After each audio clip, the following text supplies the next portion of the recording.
Hello दोस्तों, मैं नितिन शर्मा आपके अपने channel selection with Nitin sir में एक बार फिर से आपका स्वागत करता हूं। दोस्तों, अग्निवीर के एग्जाम के लिए हमने मैथ्स की क्लासेस कंटिन्यू स्टार्ट कर रखी है। हमने मैथ्स के प्रीवियस ईयर के क्वेश्चन को कराने का पूरा प्रयास किया है। चलिए देखते हैं किस तरह क्वेश्चन आपके एग्जाम में पूछे गए थे पिछले वर्ष। पहला क्वेश्चन दिया है दो संख्याओं का अनुपात 2:3 है, उनका योग 60 है, तो वे संख्या हमें ज्ञात करनी है। तो दोस्तों कैसे करेंगे इस क्वेश्चन को? दो संख्याओं का अनुपात दे रखा है कितना? 2:3। तो भाई दो संख्याओं का अनुपात लिख लेते हैं 2:3। अब क्या कह रहा है, उनका योग कितना दिया है 60 दिया है, ठीक है। तो वे संख्या निकालनी है। तो पहली संख्या निकाल लेते हैं। कैसे निकालो पहली संख्या निकालने के लिए योग पता होना चाहिए हमें। योग हमें क्वेश्चन में दिया है 60 गुणा पहली संख्या क्या है 2, तो 2 लिख दो। बटे में क्या लिखते हैं? अनुपातों का योग। अनुपात 2:3 है, इनका योग हो जाएगा 3 और 2 5, ठीक है। 2 + 3 अनुपातों के योग को नीचे रखना है, ठीक है, पहली संख्या निकालने के लिए। तो काट देते हैं 5 × 5, 5 × 5 5 दूनी 10 और 12 दूनी 24। तो पहली संख्या हमारी क्या निकल के आई? 24। अब दूसरी संख्या भी निकाल लेंगे, ठीक है। योग कितना दिया है 60 लिख दिया। दूसरी संख्या का अनुपात कितना दिया है? 3, तो गुणा 3। बटे में मैंने बताया था क्या आता है? अनुपातों का योग। अनुपातों का योग क्या निकला? 3 और 2 5। तो 5 आ गया। अब काट लेते हैं 5 × 5, 5 × 5 5 दूनी 10, 12 × 36। तो दूसरी संख्या है हमारी क्या आई? 36। तो क्या कह रहा है कि वे संख्याएं क्या हैं? तो वे संख्याएं होगी आपकी, कौन सी होगी एक हो गई 24 और एक हो गई 36। तो 24 और एक 36, ठीक है इसी तरीके से आपको फॉलो करना है बहुत आसान प्रश्न हो जाएगा, ठीक है। चलिए क्वेश्चन नंबर 2 को पढ़ते हैं। क्वेश्चन नंबर 2 क्या कह रहा है कि संख्या 329075 में 7 का स्थानीय मान व जातीय मान में अंतर हमें बताना है। चलिए करते हैं। हमें पहले स्थानीय मान और जातीय मान पता होना चाहिए, कैसे निकालते हैं। हमें संख्या दी है 329075, ठीक है अब हमें निकालना है, इसमें पहले निकालते हैं इसमें स्थानीय मान। अब स्थानीय मान कैसे निकालते हो? किस संख्या के बारे में कह रहा है? 7 के बारे में, ठीक है। तो आप देखो 7 कहां पर है? आपने देखा 7 यहां पर है, तो आपने 7 उतार लिया, ठीक है। अब देखना है उसके बाद कितनी संख्या है उसके बाद केवल एक संख्या है, तो 1 0 उतार लो। समझ में आ गया एक बार फिर समझा देते हैं जैसे मान लो 755 लिखा है, ठीक है।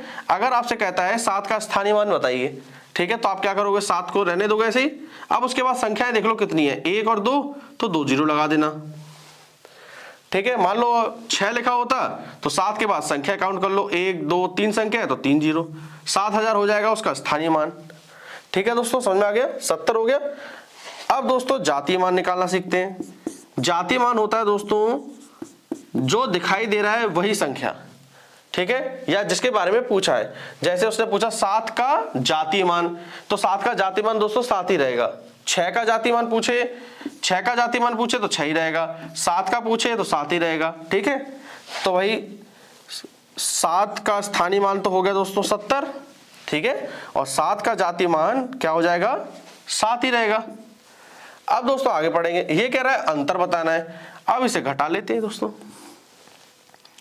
10 में से 7 गया तो 3, 6 से बच गया 63, ठीक है। तो 7 का स्थानीय मान व जातीय मान में अंतर क्या निकला 63, ठीक है। आपको इस तरीके से फॉलो करना है, ठीक है। चलिए क्वेश्चन नंबर 3 को ट्राई करते हैं। क्वेश्चन नंबर 3 क्या कह रहा है कि संख्या 10,000 का 10% का 15% क्या होगा? तो करेंगे इसे। संख्या हमें क्या दे रखी है? 10,000, तो 10,000 लिख लिया। क्या बोल रहा है तो गुणा 10। परसेंटेज लगाए किसी संख्या के नीचे, तो नीचे 100 आ जाता है बटे 100। फिर आगे बढ़ेंगे फिर का लगाए, फिर गुणा लगा दो। फिर आगे संख्या दी है 15, तो 15 लिख दो। आगे देखेंगे तो परसेंटेज लगा है तो नीचे 100 बढ़ा दो, 15/100। क्लियर हो गया दोस्तों। 10,000 का बोला तो गुणा 10, परसेंटेज लगाए तो नीचे 100 बढ़ा देंगे, फिर का बोला तो गुणा 15 का 15 उतार लिया, परसेंटेज लगाए तो नीचे 100 उतार लिया। अब दोस्तों काट लेते हैं, 2 0 से 2 0 कट गए, 2 0 से 2 0 कट गए। अब दोस्तों यहां से क्या बच गया 10 और यहां से बच गया 15। 10 गुणा 15 कर देंगे दोस्तों तो 15 धाई 150। हमारा आंसर क्या आ गया दोस्तों 150 आंसर आ गया। ठीक है दोस्तों, बहुत आसान तरीके से आप कर सकते हैं। ठीक है, चलिए दोस्तों क्वेश्चन नंबर 4 को पढ़ते हैं। क्वेश्चन नंबर 4 क्या कह रहा है दोस्तों, 203 गुणा 203 माइनस 197 गुणा 197। दोस्तों ये आपको दिखाई दे रहा है ए स्क्वायर माइनस बी स्क्वायर का फॉर्मूला। तो दोस्तों 203 को दोस्तों हम मान लेते हैं ए और 197 को मान लेते हैं बी। ठीक है दोस्तों, चलिए करते हैं a गुणा ए माइनस बी गुणा बी। समझ में आ गया ना दोस्तों। 203 की जगह हमने a रख लिया है, थोड़ा डिटेल में बता देते हैं इसको। a गुणा a करेंगे दोस्तों तो a स्क्वायर, ठीक है, b गुणा b करेंगे दोस्तों तो b स्क्वायर। अब a square minus b square formula किसका होता है दोस्तों, a plus b a minus b. ठीक है दोस्तों, a दोस्तों हमारा 203 है तो a की जगह 203 रख लो, b दोस्तों कितना 197 तो b की जगह 197 रख लो। ठीक है दोस्तों, 203 माइनस के 197। अब जो 203 और 197 जोड़ेंगे दोस्तों कितना हो जाएगा 200, 300 और ये 400 हो गया दोस्तों यहां से गुणा। अब 203 में से 97 घटाएंगे दोस्तों तो 6 ही बचेगा। अब इनकी गुणा कर दो, 6 चौक 24। तो दोस्तों हमारा आंसर क्या आ गया 2400 आंसर हमारा आ गया। ठीक है दोस्तों, चलिए दोस्तों क्वेश्चन नंबर 5 को देखते हैं। क्वेश्चन नंबर 5 क्या कह रहा है, किसी त्रिभुज के 3 कोणों का योग कितना होता है। दोस्तों 4 ऑप्शन दिए हैं, 280 डिग्री, 380 डिग्री, 180 डिग्री और 360 डिग्री। तो दोस्तों हमें पता है त्रिभुज के तीनों कोणों का योग कितना होता है 180 डिग्री होता है। तो ऑप्शन नंबर सी दोस्तों बिल्कुल सही है। एक नंबर में दोस्तों ऐसे भी पूछ सकता है। ठीक है, आपको पता होना चाहिए त्रिभुज के तीनों कोणों का योग 180 डिग्री होता है। ठीक है दोस्तों, चलिए दोस्तों क्वेश्चन नंबर 6 को पढ़ते हैं। क्वेश्चन नंबर 6 दोस्तों क्या कह रहा है, यदि 12 आम का क्रय मूल्य 16 आम के विक्रय मूल्य के बराबर हो तो लाभ अथवा हानि परसेंटेज बताओ। तो दोस्तों करते हैं इसे, 12 आम तो दोस्तों 12 लिख लिया, का बोला दोस्तों तो गुणा लिख लो, आगे दोस्तों दिया है क्रय मूल्य तो दोस्तों क्रय मूल्य लिख लो, बराबर 16 आम तो 16 लिख लिया, के बोला दोस्तों तो गुणा, आगे बोल रहा है दोस्तों विक्रय मूल्य तो विक्रय मूल्य लिख लो, आगे बोला बराबर है दोस्तों बराबर का साइन उन्होंने पहले ही लगा दिया है। ठीक है, अब दोस्तों करते हैं आगे, क्रय मूल्य बटे दोस्तों गुणे में विक्रय मूल्य है, नीचे ले आइए इसको तो ये बटे में हो जाएगा विक्रय मूल्य, बराबर 16 दोस्तों ऐसे ही रहने दीजिए और दोस्तों 12 गुणे में है, नीचे जाके बटे में हो जाएगा। ठीक है, इससे दोस्तों फायदा क्या हुआ, क्रय मूल्य और विक्रय मूल्य को एक साइड लाके और संख्याओं को एक तरफ लाने से क्या फायदा हुआ कि हमें आमने सामने पता चल गया। जैसे क्रय मूल्य कितना है 16 और विक्रय मूल्य कितना है दोस्तों 12। क्रय मूल्य मतलब होता है दोस्तों खरीदना, खरीद रहे हैं दोस्तों 16 की, और विक्रय मूल्य मतलब होता है बेचना, बेच रहे हैं हम दोस्तों 12 की। ठीक है, तो दोस्तों नुकसान होगा हमें, कितने की हानि होगी दोस्तों, खरीद रहे हैं 16 की, ठीक है, और बेच रहे हैं 12 की, तो हानि दोस्तों हो गई 4 रुपए की। ठीक है, हानि हो गई 4 की। तब दोस्तों आगे क्या कह रहा है, लाभ अथवा हानि परसेंटेज बताइए। दोस्तों हानि निकलेगी इसमें। ठीक है, तो हानि परसेंटेज कैसे निकालेंगे दोस्तों, एक फॉर्मूला होता है इसका, हानि बटे क्रय मूल्य गुणा 100। हानि दोस्तों कितनी है हमारी 4 की, तो 4 लिख दिए। क्रय मूल्य दोस्तों कितना दिया है, क्रय मूल्य है दोस्तों हमारा 16 तो 16 लिख दिए, गुणा 100 कर देना। 4 का नाम 4, 4 चौक 16, 4 दूनी 8, 4 पंचे 20। दोस्तों 25% की हानि हमारी निकल आई। ठीक है, तो कितने की हानि निकल के आई दोस्तों 25%। ठीक है, आपको इस तरीके से करना है, क्रयमूल और विक्रयमूल को एक साइड लाना है और संख्याओं को एक साइड। अब आप देख लीजिए ना, क्रयमूल के सामने कौन सी संख्या लिखी है, विक्रयमूल के सामने कौन सी संख्या रखनी है। ठीक है, समझ में आ गया हो दोस्तों? इस तरीके से ही आपको फॉलो करना है। ठीक है, चलिए दोस्तों क्वेश्चन नंबर 7 को पढ़ते हैं। क्वेश्चन नंबर 7 दोस्तों क्या कह रहा है कि एक वृत्ताकार मैदान की त्रिज्या 28 मीटर है, तो इसकी परिधि ज्ञात करनी है। तो दोस्तों फॉर्मूला बेस्ड क्वेश्चन है दोस्तों, हमें पता होना चाहिए वृत्त की परिधि का फॉर्मूला क्या होता है। दोस्तों याद करेंगे साथ में, वृत्त की परिधि का फॉर्मूला होता है दोस्तों 2 पाई r। क्या होता है? 2 पाई r। r दोस्तों यहां पे होती है त्रिज्या, रेडियस। ठीक है दोस्तों, आगे करते हैं क्वेश्चन को। बराबर 2 गुणा पाई की वैल्यू दोस्तों होती है 22/7, तो पाई की जगह आप रख लीजिए 22/7 गुणा r मतलब बताया दोस्तों त्रिज्या होती है। त्रिज्या हमें दे रखी क्वेश्चन में कितनी है? 28, तो दोस्तों 28 रख दो यहां पर। ठीक है, अब 7 एकम 7, 7 चौक 28।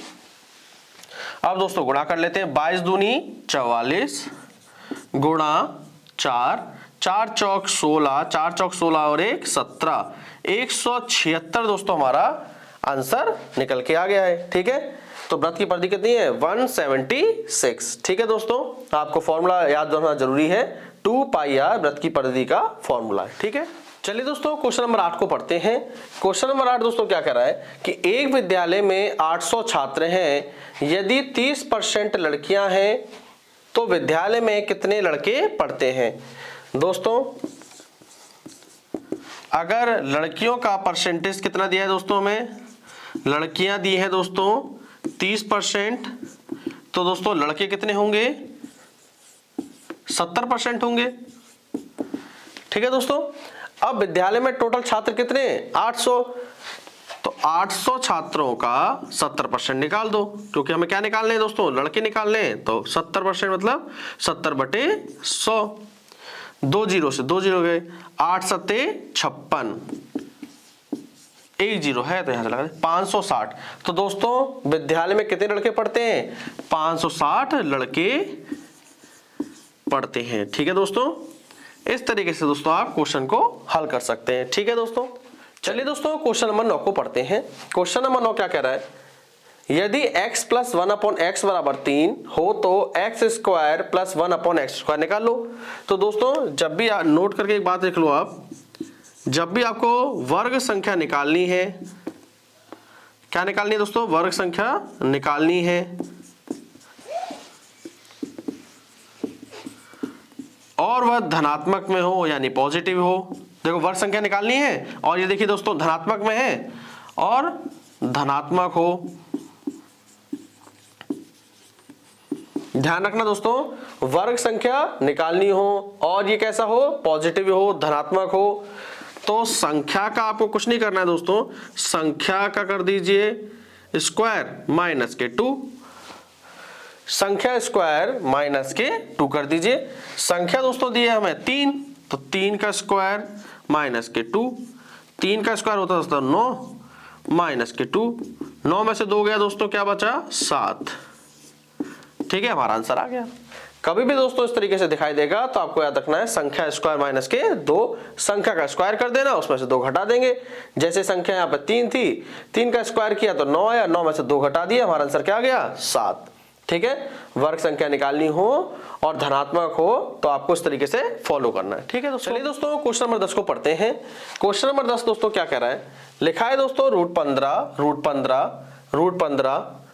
डॉट डॉट डॉट बराबर क्वेश्चन मार्क किसके बराबर होगा। ठीक है दोस्तों, तो दोस्तों इस क्वेश्चन करने के लिए हमें एक नोट पता होना चाहिए। नोट क्या है दोस्तों, जब दोस्तों संख्याओं के दोस्तों संख्याएं लिखी हैं, इनके मध्य में कोई साइन नहीं है। जब संख्याओं के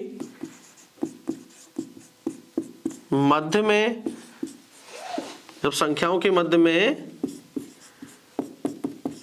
कोई चिन्ह ना हो,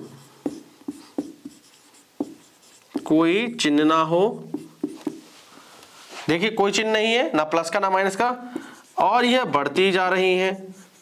जैसे देखिए दोस्तों बढ़ती जा रही हैं और यह बढ़ती जा रही हो, ठीक है, या कंटिन्यू चल रही हो, तो जो संख्या दिखाई दे रही है दोस्तों हमें, वही हमारा आंसर होता है। ठीक है, जो संख्या दिखाई दे रही है, जो संख्या दिखाई दे रही है वही हमारा उत्तर होगा।